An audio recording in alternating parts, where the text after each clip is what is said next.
मैं आपको ब्रह्मांड से रूबरू करवाऊं तो, मैं आपको दुनिया का पूरा इतिहास बताऊं तो, मैं ब्रह्मांड की सारी घटनाओं को एक कैलेंडर के रूप में बयां करूं तो, और मैं आपसे ये कहूं कि ये पूरी कहानी मैं आपको सिर्फ 7 मिनट में बताऊंगा तो।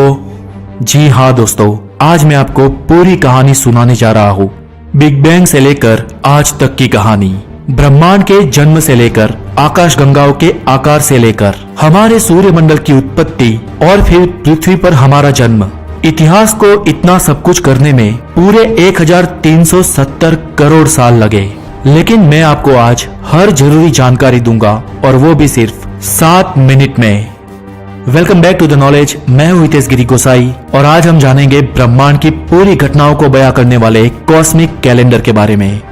ब्रह्मांड के जन्म से लेकर अब तक की घटनाओं को समय के छोटे अंतराल में समझाने के लिए कार्ल सैगन ने कॉस्मिक कैलेंडर की रचना की थी, जिसमें ब्रह्मांड के 13 अरब 70 करोड़ सालों की विशाल समय अवधि को कॉम्प्रेस करके महज 1 वर्ष में बयां किया गया है, जिससे हम ब्रह्मांड की घटनाओं को आसानी से समझ सके। यहाँ पर नोट करने वाली बात यह है कि कॉस्मिक कैलेंडर का 1 सेकेंड 437 साल के बराबर होता है। 1 घंटा 16 लाख साल जितना होता है। 1 दिन 3 करोड़ 78 लाख साल जितना होता है और 1 महीना 1.13 अरब वर्ष जितना होता है। क्योंकि ये कैलेंडर हमें समझाने के लिए बनाया गया है, इसलिए इसमें लीप ईयर को महत्व नहीं दिया गया है। सामान्य रूप से 1 साल में 365 दिन मानकर ही कैलकुलेशन किया गया है। तो चले देखते हैं ब्रह्मांड की घटनाओं को कॉस्मिक कैलेंडर के हिसाब से। ये है हमारा नवजात ब्रह्मांड। आने वाले दिनों में जिस किसी भी चीज का वजूद होगा, उसकी शुरुआत ऊर्जा के इस एक छोटे से स्रोत से होगी, और ये स्रोत एक परमाणु से भी छोटा है। अचानक इस छोटे से कण में ब्लास्ट होता है और ब्रह्मांड चारों ओर एक्सपैंड होने लगता है। ये दिन है 1 जनवरी रात के 12 बजे का वक्त। बिग बैंग महाविस्फोट से ब्रह्मांड की उत्पत्ति होती है।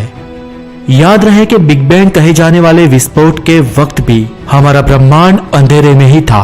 तब लाइट का कोई पार्टिकल न था, इसलिए ब्रह्मांड अंधेरे में फैल रहा था, पर इस अंधेरे में भी तापमान बेहद गर्म था। 10 फरवरी ब्रह्मांड को अपना सबसे पहला अणु मिला, जो था हाइड्रोजन। 15 मार्च ब्रह्मांड में पहले सितारे का जन्म होता है।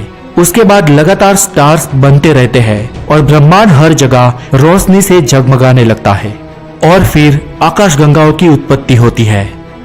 1 मई को हमारी आकाशगंगा मंदाकिनी का जन्म होता है। 8 सितंबर एक निहारिका के ढह जाने से हमारे सूर्य का जन्म होता है, और 9 सितंबर के दिन हमारे सूर्यमंडल की रचना होती है। 12 सितंबर हमारी पृथ्वी का जन्म होता है और 13 सितंबर को चांद का।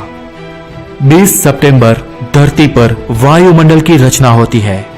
1 अक्टूबर धरती पर सबसे पहले एक कोशीय जीवों की उत्पत्ति होती है, और बड़े समय अंतराल के बाद 15 नवंबर के दिन बहुकोशीय जीवों की उत्पत्ति होती है। इतना सब कुछ होने में नवंबर तक का समय खत्म हो जाता है, और अब होने वाली सारी घटनाएं सिर्फ दिसंबर के ही अंत भाग में घटती है। 19 दिसंबर को पृथ्वी पर सबसे पहली जाति की मछली का उद्भव होता है, और 21 दिसंबर को पौधों और कीड़ों की उत्पत्ति होती है। 23 दिसंबर पहले सरीसृप और रेंगने वाले जीवों का जन्म होता है। 24 दिसंबर डायनासोर्स की उत्पत्ति होती है, और 26 दिसंबर पहले स्तनधारी जीवों का आगमन होता है। 27 दिसंबर को पक्षियों की उत्पत्ति होती है और फूल वाले पौधे बनने लगते हैं। 28 दिसंबर प्रचंड उल्कापात से डायनासोर्स का खात्मा हो जाता है, और इसी समय में गोंडवाना महाखंड टूट जाता है। 29 दिसंबर वानरों की उत्पत्ति होती है। 30 दिसंबर होमोसेपियंस कहे जाने वाले चिंपांजी की प्रजाति के वानरों के दिमाग का अगला हिस्सा और सक्रिय होने लगता है।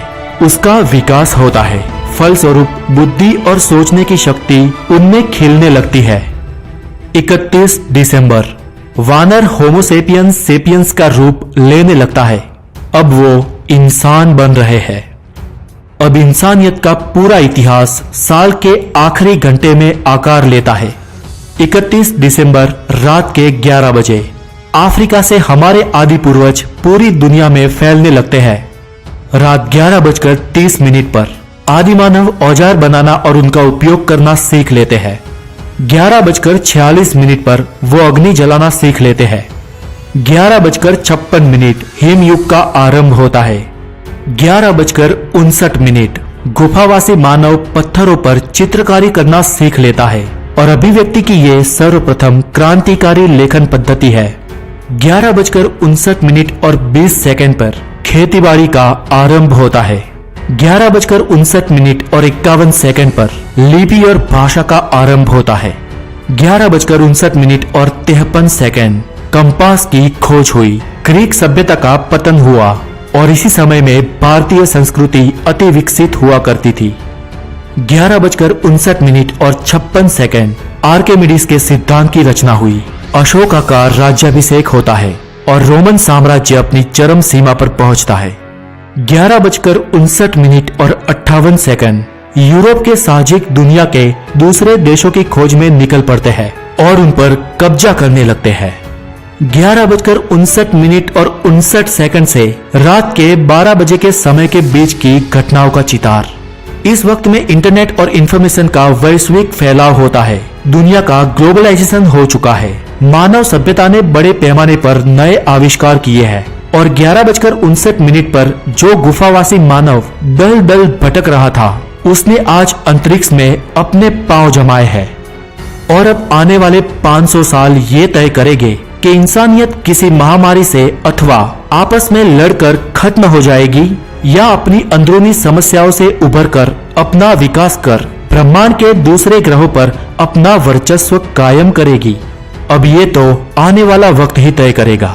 तो दोस्तों आज के लिए इतना ही। अगर आपको ये वीडियो अच्छी लगी हो तो हो सके इतने शेयर करें और लाइक करें। और अगर आप नए हैं तो हेल्दी नॉलेज के लिए द नॉलेज को जरूर सब्सक्राइब करें। अपना बहुत सारा ध्यान रखें। Have a good day. Take care.